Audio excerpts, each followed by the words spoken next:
It's the ultimate debate of dark wizards, isn't it?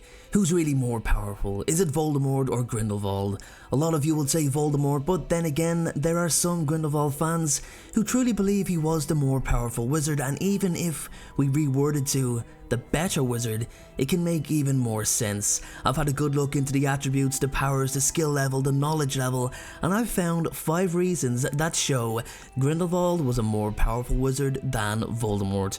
Now guys, I'll also make a video on reasons to prove why Voldemort was more powerful than Grindelwald, just to please the other side of the coin, and you can make the ultimate decision in the comment section below after both videos are done. Anyway, I've got the list ready. 5 reasons why Gellert Grindelwald was more powerful than Voldemort, and let's kick it off with number 5. Grindelwald did not fear death.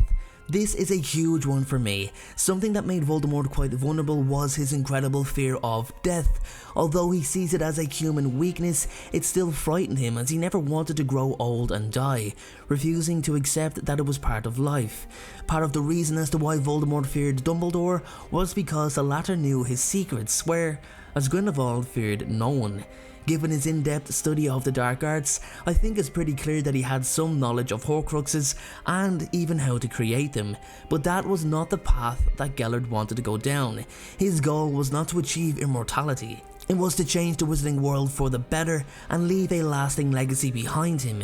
He lived by the means of the greater good, even if it meant his own death. That was a big difference between the two.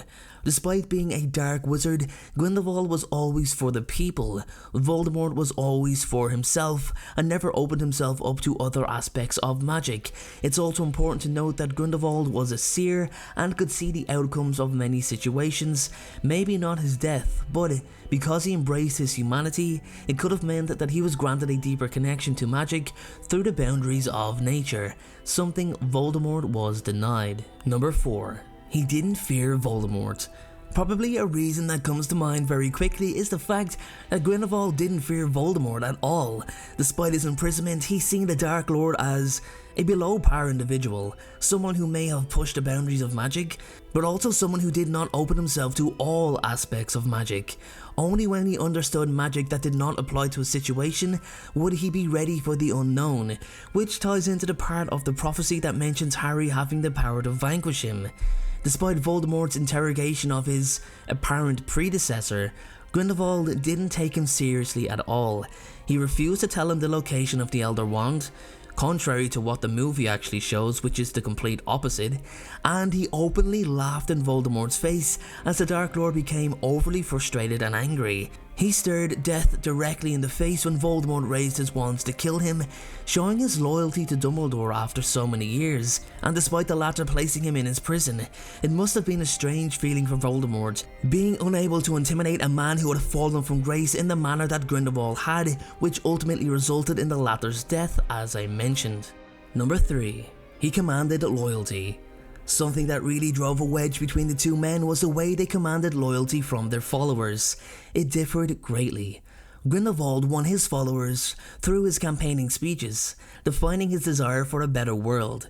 He captivated audiences while using his seer techniques to show them what kind of future awaits the world if Muggles continue to be allowed to have absolute power.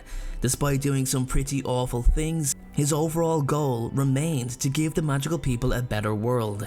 All were welcomed into his fold, but he would not tolerate uncertainty or half-heartedness. He used Protego Diabolica in order to weed out those who were not 100% loyal to his cause, to eradicate those who were on the fence, lying to him, or maybe had doubts about their commitment.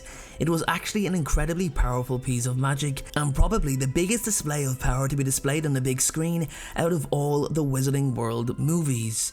Whereas Voldemort, on the other hand, while initially using charm and persuasion to gain his followers, decided that they would either join him or die. Very simple.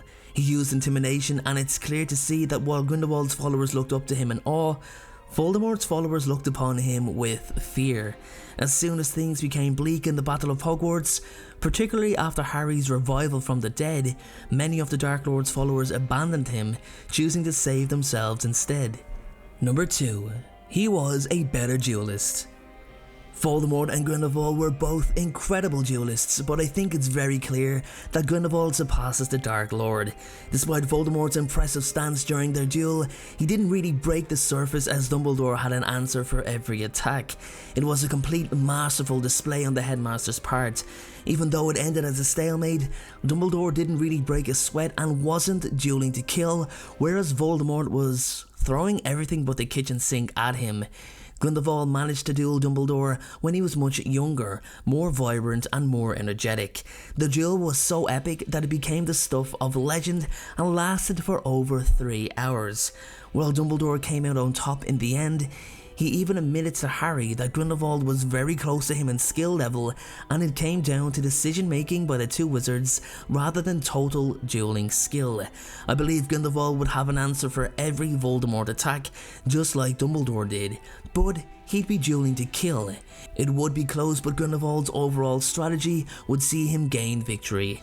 If you disagree with who would be the better duelist, then please let me know in the comment section below. Number 1. Better strategist and a conqueror. Despite his overall frightening level of power, Voldemort didn't really make much noise outside of Great Britain. He spent a lot of time alone, developing his powers, achieving immortality, and when he did get close to taking over the ministry to begin his reign, he disembodied himself and disappeared for 13 years. Then he came back, finally succeeded in taking over the ministry for the best part of a year, but was killed by a 17-year-old boy with about a fingernail's worth of Voldemort's power. Whereas Grindelwald, on the other hand, had a legion of followers all across Europe and had created quite a name for himself. His followers even stretched as far as Brazil, and he was extremely close to engineering a successful takeover, only for a lengthy duel with Albus Dumbledore, hailed as the greatest duel of all time. His actions led to a global wizarding war that involved the governing ministries of several magical sectors. He knew when to back off and could see the long-term effects of his actions, hatching long-term plans to achieve them. There you have it, everyone. That is my 5 reasons as to why Grindelwald was a better and more powerful wizard than Voldemort. If you disagree, then let me know in the comment section below. Thanks again for watching, have a great day, and I'll see you all in the next video. Thank you so much for watching. I truly appreciate your support. Everyone, notifications of uploads are more important than ever, so please, if you haven't already, turn those notifications on to make sure you're notified the moment my video goes live. Making videos is what I love to do, it's my dream and my passion. However, it does cost time and money to produce this content, so if you have $1 to spare to support me on Patreon in exchange for some exclusive unseen content, then you can click the Patreon link below or at the end of this video. Please only support me if you can afford it. And make sure to follow me on Instagram at InstaDNJ and on Twitter at Folklore. Check out my other videos appearing on screen, and please make sure, most importantly, to hit that subscribe button. Thanks again everyone, and please have a great day.